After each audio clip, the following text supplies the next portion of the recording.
I was 10 when I came home from school and found my room half empty. I stood in the doorway, confused. My desk was there. My lamp was there. My closet door still hung crooked on one hinge. But my bed was gone. I dropped my backpack. "Dad?" No answer. I walked into the room slowly and stared at the empty space on the floor. The legs had left marks in the wood. My pillow was gone. My blanket too. Even the blue sheet with little baseballs on it. My room looked wrong, like somebody had stolen only the part of it that belonged to me. "Dad?" I called again. I heard voices downstairs. Vanessa was talking fast, laughing between words. I ran to the kitchen. "Where's my bed?" My father sat at the table with bills, a calculator, and one of Vanessa's wedding magazines. He barely looked at me. "Lower your voice," he said. "Where's my bed?" "I sold it." I blinked. "What?" "I sold it this afternoon." Vanessa turned a page in the magazine. "Dad, look at these centerpieces." I stared at him. "Why would you sell my bed?" He pressed a button on the calculator. "Your sister's wedding is in 6 weeks. We needed money." I looked at Vanessa. "You knew?" She sighed. "Ethan, please don't start." "Don't start what?" Dad leaned back in his chair. "It's just a bed." "It was my bed. And now it's money. Money helps this family more than a bed." I looked at Marlene. She was at the sink drying dishes, quiet like always. "Marlene, did you know?" She froze for a second.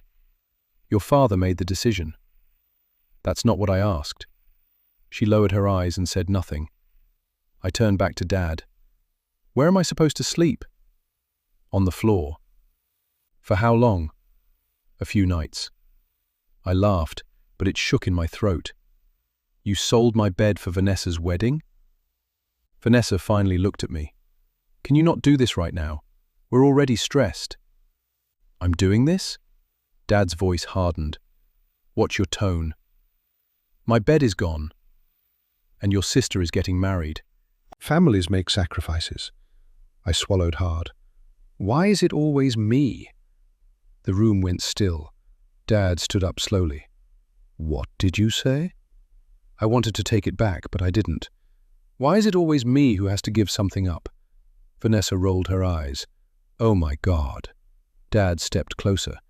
"Because you're a boy, Ethan. Boys are supposed to be strong." "I need a bed." "No, you want a bed. What this family needs is money." "You didn't even ask me."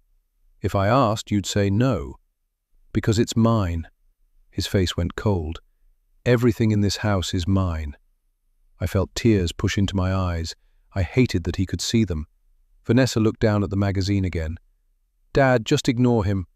I stared at her. "You knew it was my bed." She shrugged. "I thought you'd get another one later." "Later when?" She didn't answer. I looked at Marlene again. "Please say something." She twisted the dish towel in her hands. "It'll only be temporary." Dad nodded. "There. Temporary." I asked, "How temporary?" "A week, maybe 2. "And then what?" "We'll see." I already knew what that meant. It meant stop asking. Vanessa held up another page. "What about this cake?" Dad went back to the table. "Too expensive." Just like that, I was dismissed. "Dad," I said quietly. He didn't look at me. "That blanket was Mom's." He sighed. "It was old." My chest tightened. "You sold that too?" "It went with the bed." For a second, I couldn't speak. Vanessa said, "Stop acting like it's the end of the world." I looked at her. "Maybe not for you." She frowned. "What's that supposed to mean?" "Nothing." Dad pointed toward the hallway. "Go do your homework." I wanted to scream. I wanted to rip the magazine in half. I wanted him to feel just once what I felt. Instead, I said, "Okay." That was the worst thing about me then. I always said, "Okay." I went back to my room before anyone saw me cry. A minute later, Marlene came in with 2 folded blankets and a flat pillow. She set them on the floor. "Your father is under pressure." I wiped my eyes. "So am I." She looked at me for a moment, then said, Try to sleep." When she left, I spread the blankets over the hard floor and lay down. The wood felt cold through the fabric. My shoulder ached, my hip ached. Every time I moved, I felt the empty space beside me. Downstairs, I could still hear Vanessa talking about flowers, music, dresses, and cake. I stared into the dark and whispered, "Just a few nights." But even at 10, I knew better. In our house, when something was taken from me, it never really came back. That was the first night I understood my comfort could be sold, and nobody in that house thought the price was too high. The wedding came and went, and my bed never came back. A week after Vanessa got married, I stood in the kitchen and asked, "Dad, when am I getting another bed?" He kept reading the paper. "When money loosens up. You said a few nights. And now I'm saying wait." I looked at Marlene. "You said temporary too." She stirred soup without facing me. "Things are tight right now." Vanessa walked in wearing a new bracelet. "Can we not do this again?" I stared at her wrist. "That's new," she smiled. "My husband bought it." Dad folded the paper. "See? She has her own life now. Stop acting like everything is about you." I wanted to say my room still looked like a storage closet, but I knew how that would end.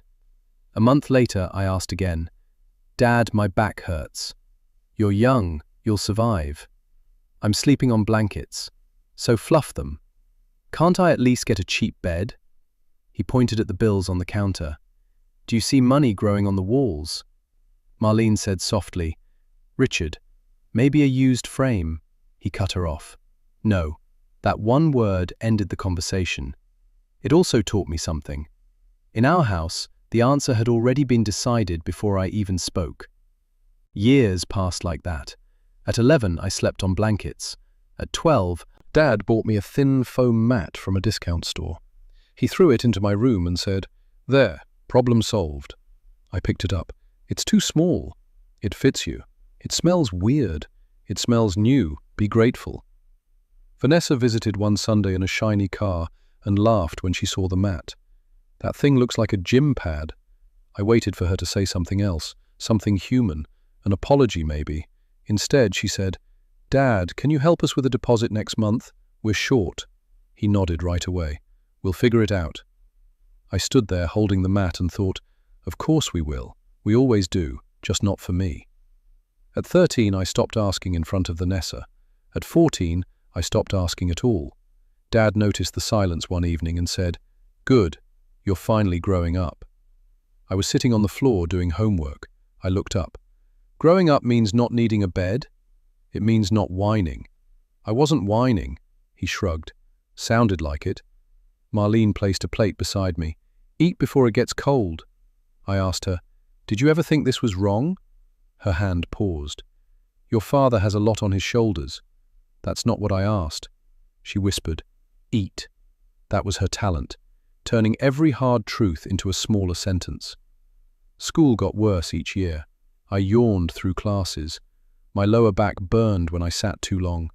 I fell asleep on the bus more than once. One morning my teacher asked, "Ethan, are you okay?" I lied. "Yes, ma'am." "You keep drifting off." "I was up late studying." That sounded better than, "My family sold my bed and forgot I existed." At 15, Dad started making sure guests never went near my room. "If people come over," he told me, "keep your door shut." "Why?" "Because I said so." Vanessa, visiting again with shopping bags in both hands, laughed. "He doesn't want people thinking we're poor." I said, "We're not poor, we're selective." Her smile faded. "What's your problem?" I looked at her bags. "Nothing." Dad stepped between us. "Watch your mouth." I almost said, "Make me." Instead, I looked away. That was the year I learned something worse than pain. I learned how to disappear while still standing in the room. At 16, I got a part-time job after school. Dad said, "Good, about time you did something useful." I asked, "Can I save for my own bed?" He stared at me. "You live under my roof. You help this house first." "My money should be mine." He laughed. "Your money? That's cute."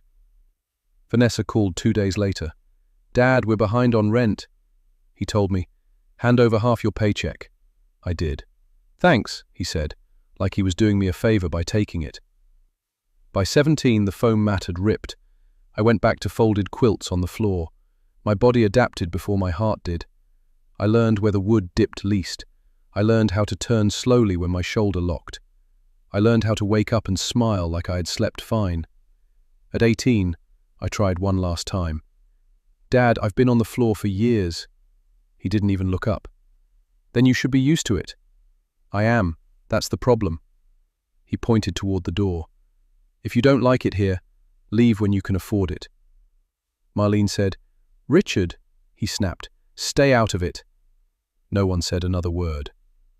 By then, I stopped dreaming about comfort. I only dreamed about escape, though even that felt selfish inside the house that trained me. I also learned that the floor was no longer just where I slept. It was where my father put me. It was Vanessa's wedding gift that kept taking. It was Marlene's silence, spread flat beneath me every night. And after enough years, it became something worse than punishment. It became proof that I had started believing I belonged there. By the time I turned 21, I had a full-time job, a cracked phone, 2 pairs of work shoes, and still no bed. Dad loved talking about me in public. "That's my son," he told neighbors. "Hard-working, responsible, keeps his head down." Then we'd get home, and he'd point at a leaking pipe or an unpaid bill and say, "Since you're so responsible, handle this." One Saturday morning, he dropped an electric bill in front of me. "Take care of it." I looked at the amount. "That's half my paycheck." "And?" "I already bought groceries."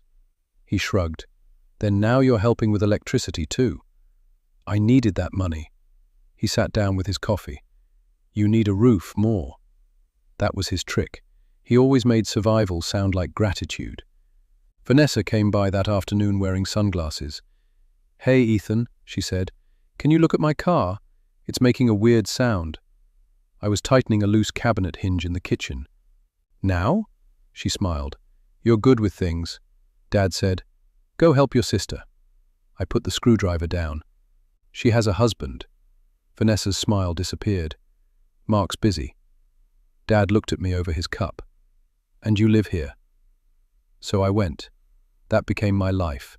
Bills, repairs, groceries, gas money, school fees for Vanessa's stepdaughter, a broken water heater, a new lock, a doctor copay for Dad.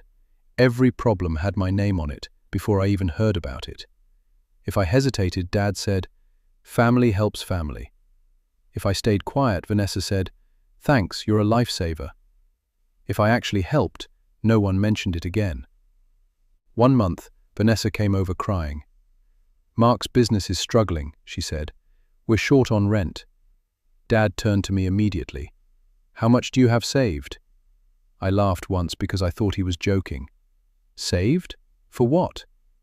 "For emergencies." I stared at him. "I am the emergency fund." Vanessa crossed her arms. "Wow." "What?" "You don't have to be rude." I looked at her. "I'm rude?" Dad's voice dropped. "Enough. Your sister needs help." "I need help." "With what?" I almost said a bed, a room, a father, a life that didn't feel borrowed. Instead, I said, "Nothing." Dad leaned back. "That's what I thought." I gave Vanessa the money, most of it. She hugged me like that erased everything. "You're the best," she said. I wanted to ask, best what? Son? Brother? Wallet? I said nothing. At work, I got better at being useful. It was the only thing I had trained for. My co-worker Noah noticed first. "You ever smile?" he asked one afternoon while we stocked shelves in the back. "Sometimes." "That was depressing." I snorted. "Sorry." "There," he said, pointing at me. "That. You apologize like it's a reflex." "Maybe it is." He studied me. "You doing okay?" "Sure." That sounded fake. It was. He laughed, but his eyes stayed on me. "You want coffee after shift?" I should get home. To do what? I thought about bills, dishes, Dad's voice, the floor waiting in my room. "Nothing important," I said. "Then coffee." I almost said no. Then I heard Vanessa's voice in my head. Ethan never says no. For some reason, that made me say yes. A week later, I came home from a double shift so tired my hands were shaking. The house was dark except for the kitchen light. Vanessa was visiting. I heard her voice before she saw me. "I told Mark not to worry," she said, laughing into her phone. "Ethan never says no." I stopped in the hallway. She laughed again. "Seriously, Dad pushes him and he folds." Something in my chest went cold. I stood there with my work bag cutting into my shoulder and listened to my own life explained in one sentence. Not kind, not dependable, not generous, easy. Dad's voice came next, low and amused. He knows his place. I don't remember walking to my room. I just remember sitting on the floor in the dark, hearing those words over and over until they didn't hurt anymore. They hardened.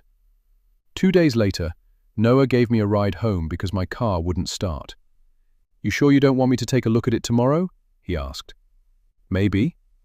He helped me carry a box of canned food Dad had asked me to buy. We stepped inside, and he followed me down the hall before I could stop him. Then he looked into my room. He froze. "Ethan," he said slowly, "where's your bed?" I tried to laugh. "Long story." He kept staring at the blankets folded in the corner, the thin mat, the dent in the floor where I slept. "How long?" I looked away. "Since I was 10. His face changed from confusion to shock, then anger. "You're serious?" I nodded. He stepped into the room.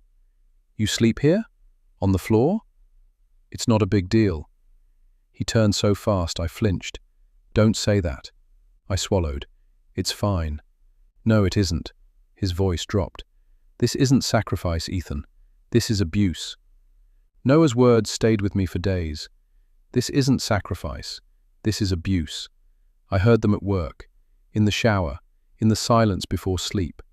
I heard them every time I laid another blanket on the floor and told myself it was normal. By Friday night, I couldn't carry them anymore. Dad was in the living room watching television when I walked in. Vanessa was there too, flipping through her phone like she owned the air in the house. Marlene sat in the corner with a basket of unfolded laundry. I stood in front of the television. Dad frowned. "Move." "I need to talk to you." "Then talk and move." "I want a bed." The room went still. Vanessa looked up first. "Are you serious?" Dad stared at me like I had cursed at him. "A what?" "A bed," I said again. "A real one. Not blankets, not that ripped mat. A bed." He muted the television slowly. "You're a grown man standing in my living room asking me for furniture like a spoiled child." I kept my voice steady. "I'm asking for a place to sleep. You have one. The floor is not a place to sleep. It has been for you. That doesn't make it right." Vanessa laughed under her breath. "Oh my God, this again?" I turned to her. "Yes, this again." Dad pointed at me. "Watch your tone." "No, not this time." His face tightened. Marlene stopped folding laundry. Dad stood up. "You live in my house. You eat my food. You use my electricity. And now you stand here acting oppressed because you don't have a fancy mattress? I never asked for anything fancy. You ask for too much every day." I almost laughed. "Too much?" "Yes. Respect, gratitude, peace." I stared at him. "Peace?" Vanessa got off the couch. "You are ruining the whole mood over something stupid." "Stupid? It's a bed, Ethan." I looked at her and felt something old in me finally lose its fear. "You slept in one every night." She crossed her arms. "So?" "So I didn't." Dad snapped. "Enough." "No," I said. "Not enough. Not even close." His eyes narrowed. "You sound ungrateful." "For what?" "For everything I've done for you." The words came out before I could stop them. "You sold my bed when I was 10 to help pay for her wedding." Vanessa rolled her eyes. "Here we go." I ignored her. "You said a few nights. It's been 12 years. Dad scoffed. "You're still stuck on that?" "Yes." "Then that's your weakness, not mine." Marlene finally spoke. "Richard," he cut her off. "Stay out of this." I stepped closer. "You let me sleep on the floor for 12 years. Dad spread his arms. "And yet you survived." The room went quiet. I could hear my own breathing. I could hear the television buzzing softly in the silence. For 1 second I thought maybe they heard it too. Maybe they finally understood how ugly it sounded when spoken out loud. Then Vanessa shook her head. "You always do this." I blinked. "Do what?" "Make everything dramatic." I laughed once, sharp and empty. "Dramatic? I slept on the floor while you had a wedding, gifts, help with rent, help with bills, help with everything." She pointed at me. "No one told you to keep giving." Dad stepped in again. "She owes you nothing." "I know," I said. "That's the problem. None of you think you owe me anything." "I owe you?" Dad barked. "I raised you." "You housed me," I said. "That's not the same thing." His face darkened. "Careful." "Why? Because I'm telling the truth?" "You're acting like a victim." "I was a child." He slammed his hand against the arm of the couch. "And now you're a man, so stop crying about the past." "I'm not crying," I said. "I'm asking for the bare minimum." Vanessa threw her hands up. "This is insane." "No," I said, looking at both of them. "This is overdue." Dad took 1 step toward me. "If you hate this house so much, then leave." Marlene looked up fast. "Richard, don't." But he was staring at me, waiting for me to shrink. He wanted fear. He wanted the old me, the quiet me, the one who swallowed every insult and thanked him for it. Instead, I looked past him, at the front door, at the lock, at the space between me and the outside world. For the first time in my life, that door did not look like a threat. It looked like air. Dad must have seen something change in my face because his voice dropped. "Don't test me." I looked back at him. "Maybe I should have a long time ago." Vanessa scoffed. "You wouldn't last a week." Maybe she believed that. Maybe they all did. But standing there with my heart pounding and my body shaking, I realized something simple and terrible. I was already living the hardest part. And suddenly, leaving did not feel like losing my home. It felt like asking for my life back. I left on a Tuesday morning with 1 duffel bag, a little cash, and a lifetime of pain I was tired of carrying. Dad was in the kitchen when I walked in. He looked at the bag, then at me. "What's this?" "I'm leaving." He gave a short laugh. "For how long?" "For good." Vanessa sat at the table stirring coffee. "You're being dramatic." I tightened my grip on the strap. "No, I'm done." Dad leaned back in his chair. "Done with what?" "With this house. With the floor. With being treated like a tool." Marlene stepped into the room, already nervous. "Ethan, maybe wait until you calm down." I looked at her. "I've been calm for 12 years. That silenced everyone. Dad pointed at the door. "If you walk out, don't expect me to chase you." "I'm not asking you to." Vanessa shook her head. "Where are you even going?" "I don't know yet." She smirked. "That's smart." I met her eyes. "Smarter than staying." Dad stood. "You think the world cares about you?" "No," I said, "but at least it won't pretend this is love." His face hardened. Ungrateful. Maybe I was, or maybe I was finally honest. I opened the front door and waited. Some part of me still wanted him to stop me, to say my name like it mattered, to tell me I deserved better than the floor. He said nothing, so I walked out. The air outside felt strange, like I had stepped into somebody else's life. I stood on the sidewalk for a full minute before I called Noah. He picked up fast. "You okay?" "No." "That bad?" I left. He went quiet, then said, "Where are you?" I told him. "Stay there, I'm coming." When he pulled up, I threw my bag into the back seat and sank into the passenger side. "You want to talk?" he asked. "Not yet." "That's fine." We drove in silence for a while. Then he said, "You did the right thing." "I feel sick." "You can feel sick and still be right." I let out a weak laugh. "You always say things like that?" "Only when people need to hear them." He helped me find a cheap room across town. The place had cracked blinds, thin walls, and a landlord who only cared about rent. It was ugly. It was mine. Noah looked around the empty room. "You got a place to sleep?" I stared at the floorboards and almost laughed at the question. "No." He pulled out his phone. "Then we fixed that first." An hour later, we were outside a small house loading a second-hand mattress into his truck. An older woman stood on the porch with her arms folded. "It's old," she said, "but still usable."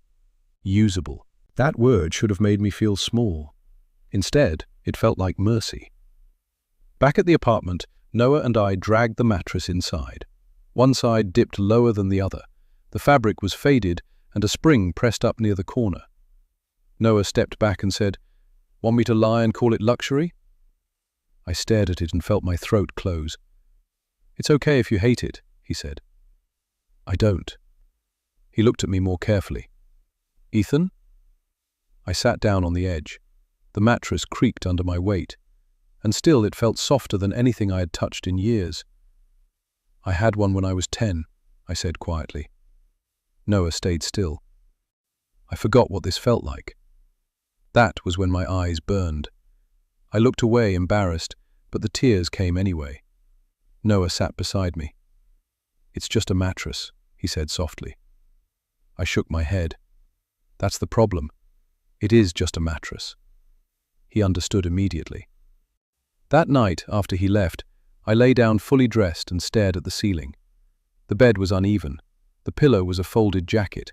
Traffic hummed outside. Pipes knocked somewhere in the wall. I almost cried again anyway. A broken mattress felt like luxury. That was when I understood how low my life had sunk. The next morning, I woke up confused by the silence. No one had shouted for me. No one had handed me a bill. No one had asked me to fix something before I had even stood up. At work, I moved slower at first, like my body was waiting for trouble. That was when Clara from accounting stopped beside me in the break room and held out a coffee. "You look exhausted," she said. I took it carefully. "Thanks." She smiled. "You say that like no one's ever been nice to you before." I opened my mouth, then closed it. She tilted her head. "Bad week?" "I moved out yesterday." Her face softened. "Was it the right move?" I looked down at the cup in my hand. "I think so." "That's enough for now," she said. I nodded, but what stayed with me was not her advice. It was her tone. Calm, respectful, no hidden cost. Little by little, life began to change. I kept more of my paycheck. I ate better. I slept without fear of being called selfish. I worked harder because my energy was finally mine. I was still fragile, still waiting for anger that did not come. But every night, when I lay down on that ugly second-hand mattress, I felt something I had not felt in years. Not happiness, not yet, but dignity. And after 12 years on the floor, dignity was enough to help me sleep. The first call came 3 weeks after I left. I stared at Dad's name on my phone until it stopped ringing. Then it rang again.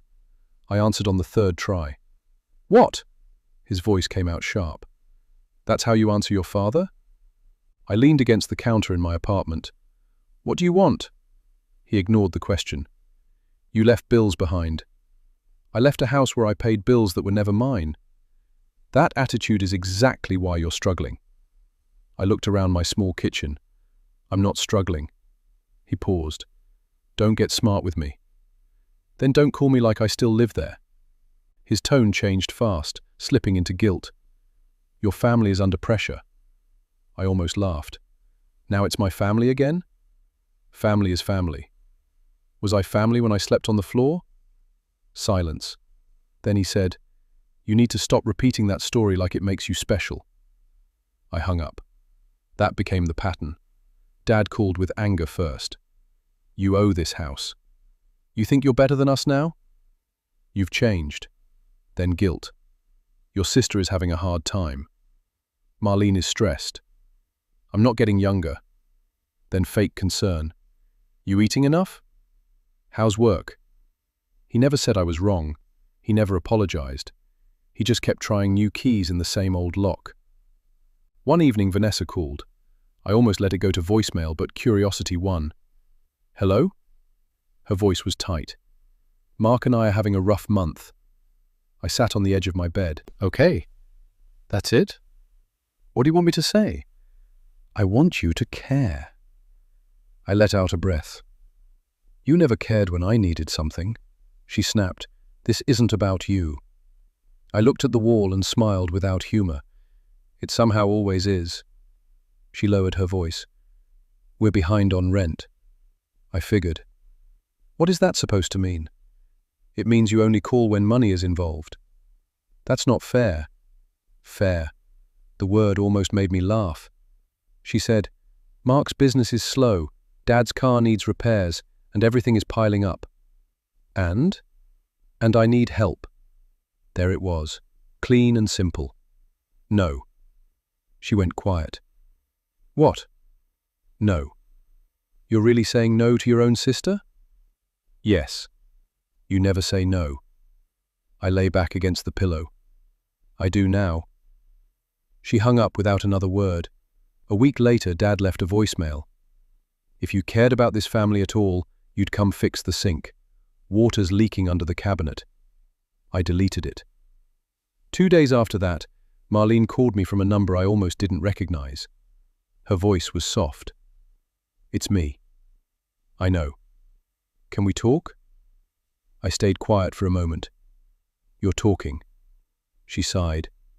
Things are bad here. I guessed that. Your father is angry all the time. Vanessa cries every time she visits. Mark blames everyone. The bills keep stacking up. Then she said the one thing I had wanted to hear. I always knew it was unfair. I closed my eyes. She kept going. I knew about the bed. I knew about the money. I knew he asked too much from you. Then why didn't you stop him? She started crying. I was trying to keep peace. No, I said quietly. You were keeping him comfortable. She inhaled sharply. I stood by the window. Do you know what silence sounds like to a kid on the floor? It sounds like agreement.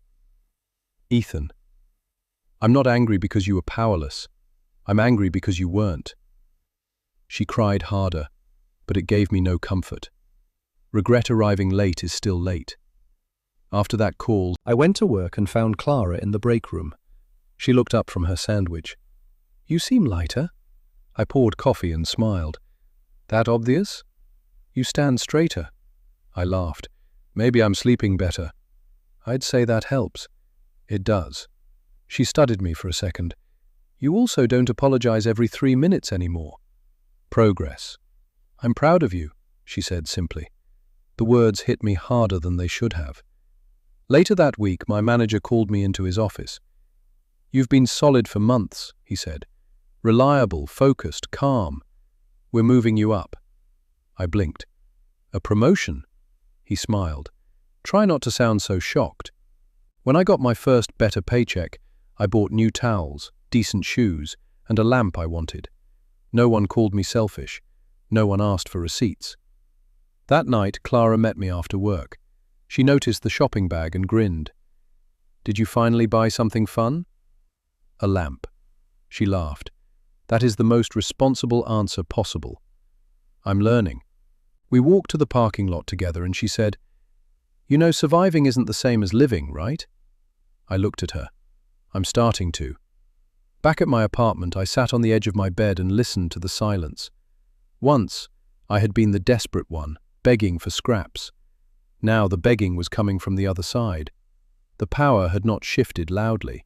It had shifted completely. My father came to my door on a rainy Thursday evening. When I opened it, I barely recognized him.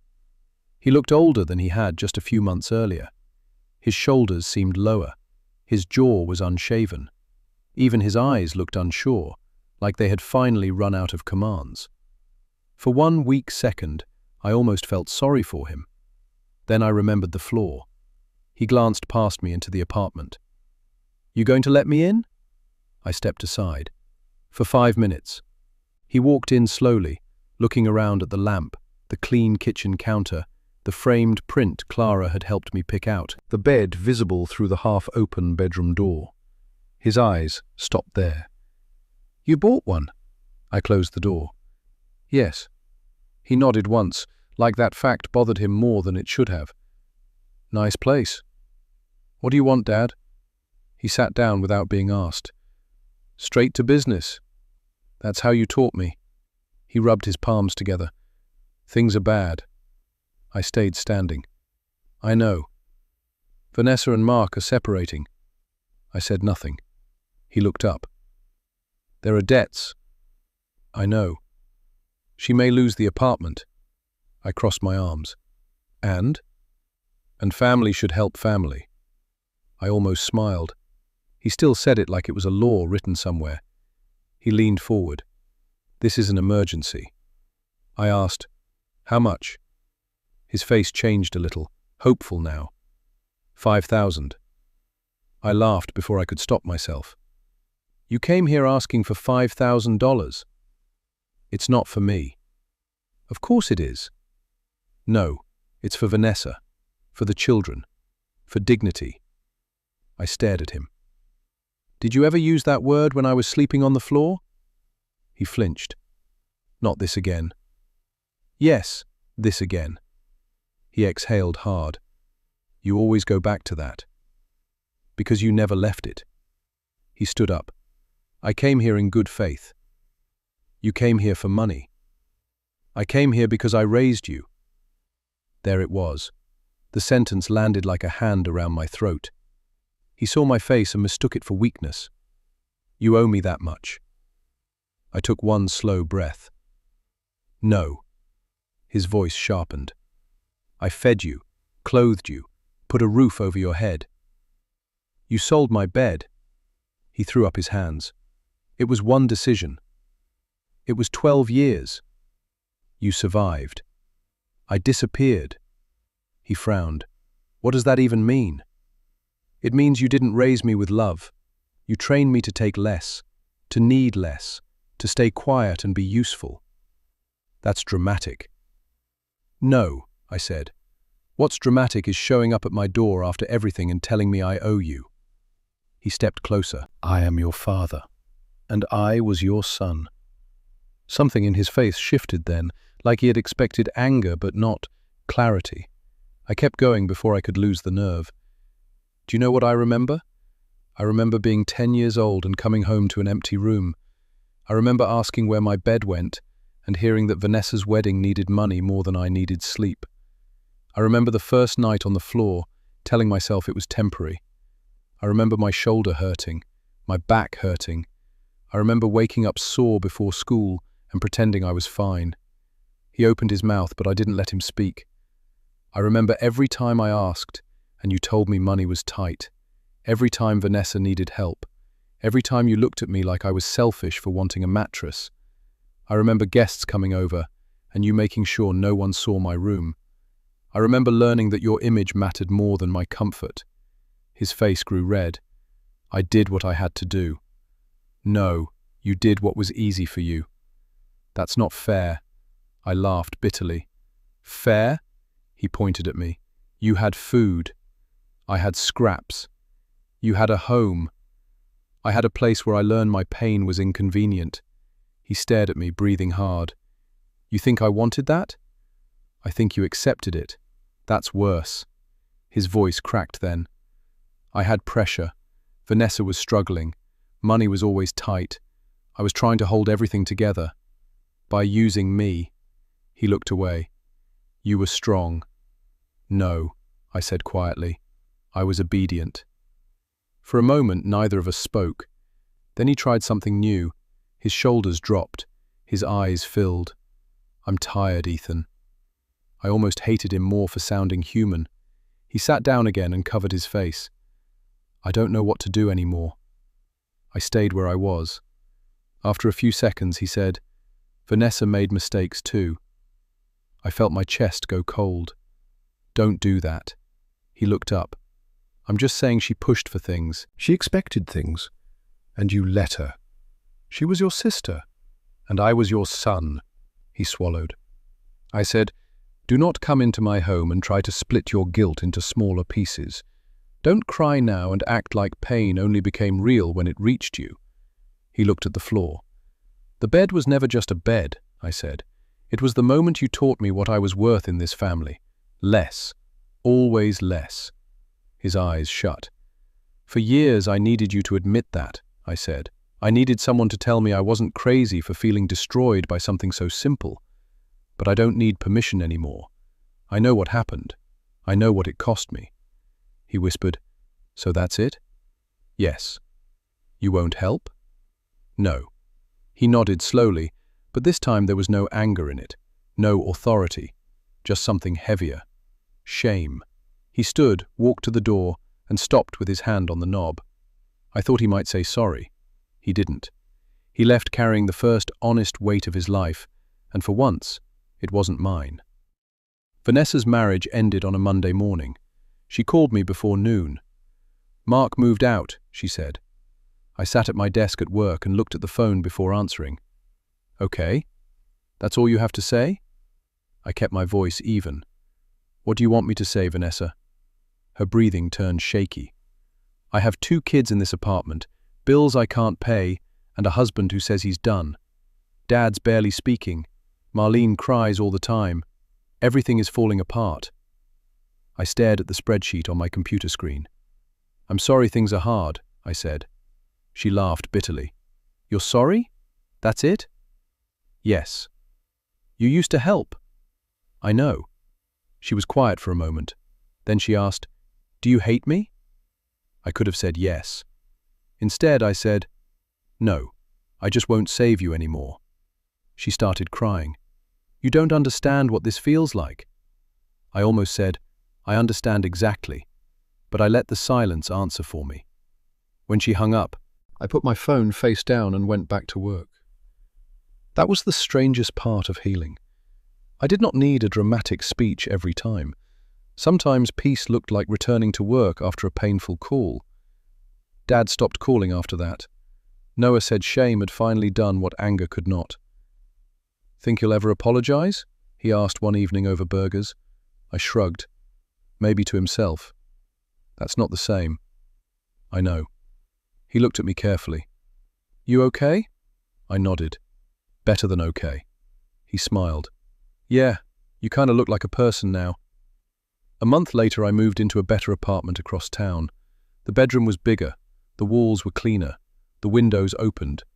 Clara helped me carry boxes up the stairs. She set one down in the living room and said, "This place feels more like you." I'm still figuring out what that means. That's allowed. The new bed was coming that afternoon. I kept glancing at the doorway like I was waiting for permission to believe it. Clara noticed. "You nervous?" "It's stupid." "It probably isn't." I leaned against the wall. "I've bought chairs, dishes, towels, lamps. None of that bothered me. But this does." She stepped closer, not crowding me. "Because it means something." I nodded. "It's not stupid then," she said. When the delivery truck finally arrived, I signed the paper with a hand that did not feel steady. 2 men carried in the frame, the mattress, and the headboard. I thanked them too many times. After they left, Clara looked at me. "You did it." I stood there staring at the bed. Brand new. Mine. No one had sold it. No one had loaned it. No one could take it and call it sacrifice. I walked over slowly and ran my hand across the sheets. Clean cotton, smooth and cool beneath my palm. I pressed down on the mattress and watched it rise again. Clara stayed quiet, which was one of the kindest things about her. I sat on the edge of the bed and said, "When I was 10, I thought if I stayed good enough, quiet enough, useful enough, somebody would finally decide I mattered." She sat in the chair by the window. "That's a heavy thing for a kid to believe." "He did believe it," I said softly. "That kid did." I looked down at my hands. For years, when I thought about the boy on the floor, I felt shame. I thought he was weak. I thought he should have fought harder, yelled louder, left sooner. But sitting there in that room, touching something I had bought with my own money, I saw him differently. He was small, he was tired, he was lonely, and he survived. I took a slow breath and said, "You didn't deserve that." Clara did not interrupt. "You weren't selfish for wanting comfort," I whispered. "You weren't weak for being hurt. You were a child." My eyes filled, but this time the tears felt clean. Not humiliation, release. That evening, Clara ordered takeout, and Noah dropped by with a cheap plant and a grin. "For the mature adult apartment," he said. "It looks half dead. So do most of us. Give it water." We ate on folded boxes and talked about ordinary things, work gossip, bad landlords, whether the plant would survive me. No one mentioned Dad. No one mentioned Vanessa unless I did, and I didn't. When Noah left, he clapped my shoulder. "Proud of you, man." Clara stayed a little longer, helping me put away dishes. At the door, she asked, "You want company tonight?"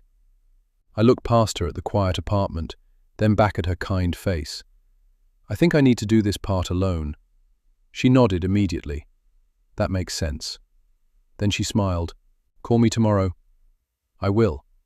After she left, I showered, changed into clean clothes, and turned off every light except the lamp beside the bed.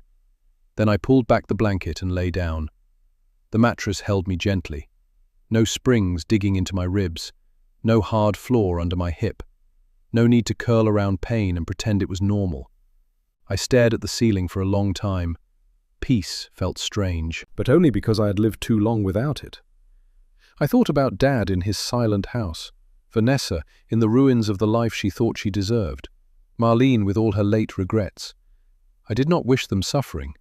Their choices had already done enough. My greatest act was not revenge, it was refusal. I refused to go back. I refused to be used.